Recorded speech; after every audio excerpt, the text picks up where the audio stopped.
India TV 9 news Maharashtra. Modi सरकारने कामगारांनी रक्तरंजित क्रांती करून मिळवलेले 44 कामगार कायदे पायदळी तुडवून 4 श्रमसंहितेत रूपांतर केले, तर देवेंद्र फडणवीस यांनी व्यक्ती आणि संघटना यांच्या विवक्षित बेकायदेशीर कृत्यावर अधिक प्रभावीपणे प्रतिबंध घालण्यासाठी विधानसभेत विधेयक क्रमांक 33 महाराष्ट्र विशेष जनसुरक्षा विधेयक 2024 मांडले। हा प्रस्तावित कायदा म्हणजे मानव अधिकार, संविधानिक अधिकार, नैसर्गिक न्याय तत्व यांचे पूर्णतः उल्लंघन करणारा आणि हुकुमशाही राजवट प्रस्थापित करणारा आहे। म्हणून हे विधेयक रद्द होणे अत्यंत गरजेचे आहे। लाठ्या काठ्या तुरुंगवास होऊ द्या, रक्त सांडू द्या, पण कामगार आणि जनतेविरुद्ध कायदे हाणून पाडण्याचा निर्धार केल्याचा जळजळीत इशारा ज्येष्ठ नेते माजी आमदार कॉम्रेड नरसय्या आडम मास्टर यांनी दिला। या सरकार विरुद्ध जंग पछाडण्यासाठी 20 मे रोजी देशव्यापी सार्वत्रिक संपात सामील व्हा असे आवाहन केले। 1920च्या सुमाराला जे रक्त सांडून तुरुंगामध्ये जाऊन लाठ्या खाऊन 44 कामगार कायदे निर्माण करण्यास कामगार चळवळीनं भाग पाडलं। त्यामुळं काही प्रमाणामध्ये या भारतामध्ये संघटित आणि असंघटित कामगारांना काही सुरक्षा, काही अधिकार मिळाले। परंतु 19 आणि 20च्या सुमारास मोदी साहेबांनी पार्लमेंटमध्ये 29 कामगार कायद्याचं 4 कामगार कायद्यात रूपांतर करून कामगाराचे सगळे अधिकार आणि हक्क काढून घेतलेले आहेत।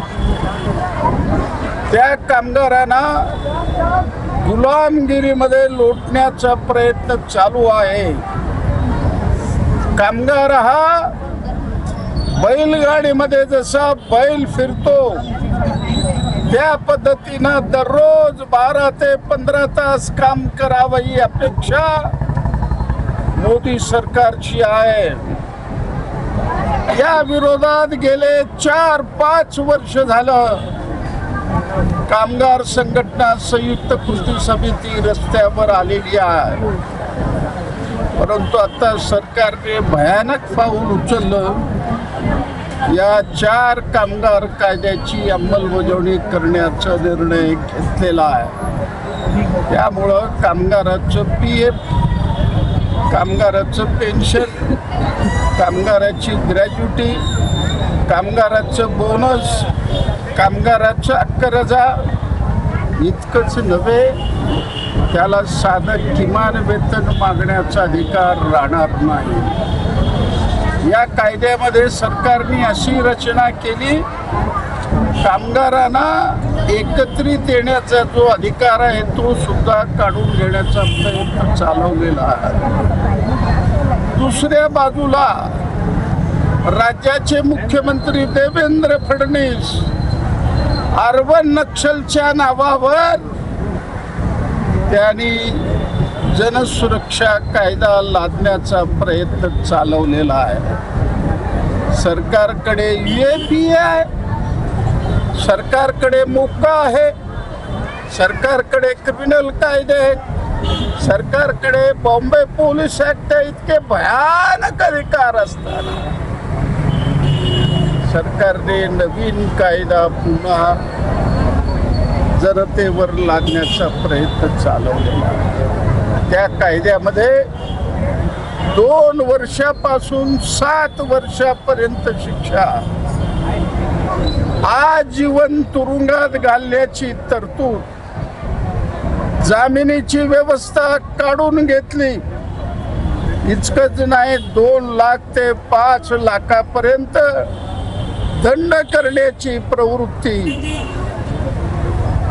बायका मुलासह बाहेर काढून घरदार जप्त करण्याचा अधिकार, तो कायदा बारकाईने मी वाचला।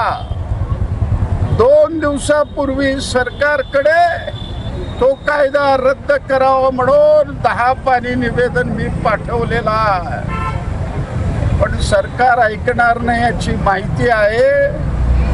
म्हणून आज महाराष्ट्रभर आम्ही जनसुरक्षा कायदा आणि कामगाराचे अधिकार काढून घेण्याविरुद्ध आम्ही आंदोलन करत आहे.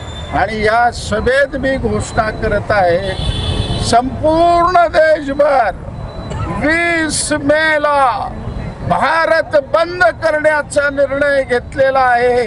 ते सोलापुरामध्ये 100% आम्ही यशस्वी करू असं कामगाराच्या वतीनं आम जनतेला मी निवेदन करत आहे. आणि जनतेने ते पाळावं. या हुकुमशाही आणि बादली लादणाऱ्या सरकार विरुद्ध मुक्त होऊ द्या अशी अपेक्षा व्यक्त करतो.